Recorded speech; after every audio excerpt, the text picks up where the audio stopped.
Eu processei o meu ginecologista pelo que ele tentou fazer comigo. Eu tinha uma mãe muito antiga, então ela nunca me levou no ginecologista. Nunca. Eu via as minhas amigas indo e ela pedia pra ela me levar. E ela não me levava porque ela falava que eu era mocinha e mocinha não tinha necessidade de ir ao ginecologista. Quando eu fiz 18 anos, que eu já tava ganhando meu dinheirinho, fazendo o meu estágio, eu marquei uma consulta pra mim. Porque foi quando eu comecei a namorar, foi quando eu comecei a ter curiosidade, né, de praticar o ato, né, que a gente tava conversando sobre isso. E eu quis primeiro ir no ginecologista pra poder passar um anticoncepcional, ver como funcionava, porque eu era muito inocente, porque minha mãe não me explicava, então eu não tinha a quem perguntar. E as minhas amigas, cada uma falava uma coisa, então eu não confiava, eu ficava muito confusa. E aí eu procurei uma profissional, eu quis marcar com uma mulher. Eu tava super feliz, super realizada que eu ia poder pagar, finalmente. Eu era muito vaidosa, eu gostava muito de me cuidar. E a gente cuidar do íntimo também era importante. Só que a minha mãe não entendia isso, os meus pais não entendiam isso. Eu marquei com uma mulher, porque eu acho que eu me sentiria mais confortável. Apesar de todas as minhas amigas ficar falando, ah, é porque o homem tem mais cuidado, ah, é porque ginecologista homem é melhor,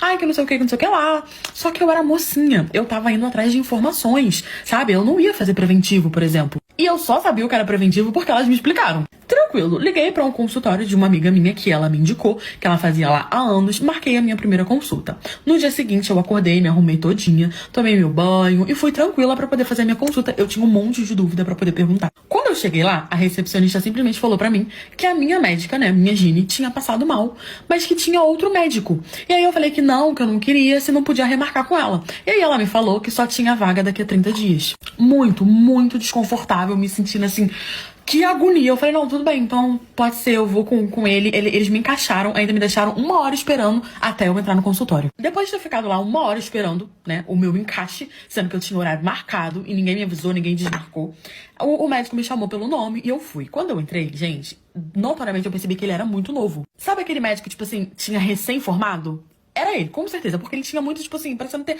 mais ou menos a minha idade.